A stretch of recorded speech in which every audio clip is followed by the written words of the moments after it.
انگریزوں نے ان ظالم انگریزوں نے مسلمانوں کو پکڑ پکڑ کر پھانسی دینے شروع کی. 14,000 علماء کو پھانسی دی گئی, 50,000 مسلمانوں کو قتل کیا گیا. اب اس کے بعد میں دعوت دینے جا رہا ہوں حابل الدین آسا, وہ آئیں اور اپنی تقریر پیش کریں.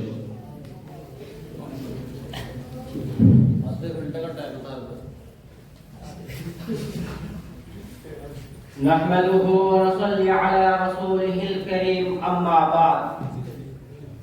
محترم جناب صدر جلسہ اور حاضرین پروگرام,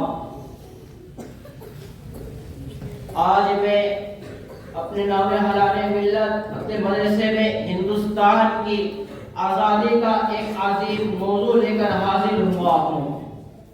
مجھے امید ہے کہ آپ تمام حضرات میری باتوں کو بغور سماعت فرمائیں گے.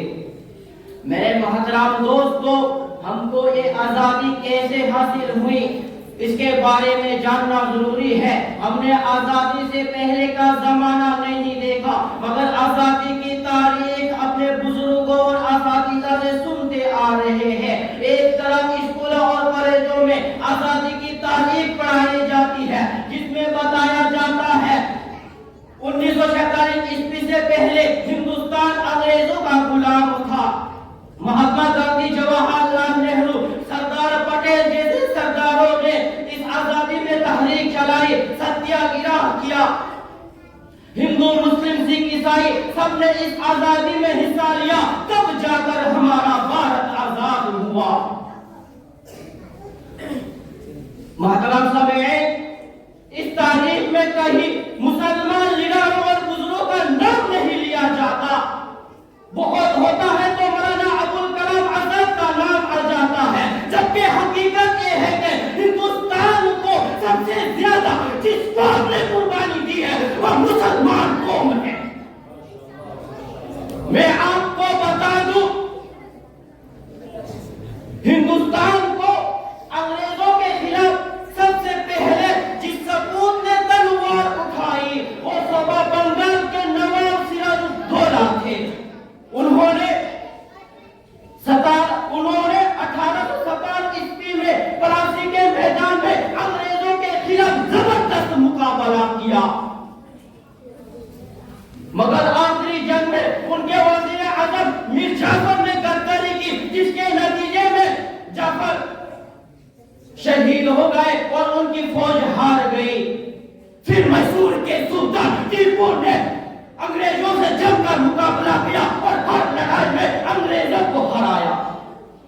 آخری جنگ میں ان کے وزیر اعظم میر صادق نے غداری کی, جس کے نتیجے میں حضرت ٹیپو سلطان بھی 1899 عیسوی میں شہید ہو گئے.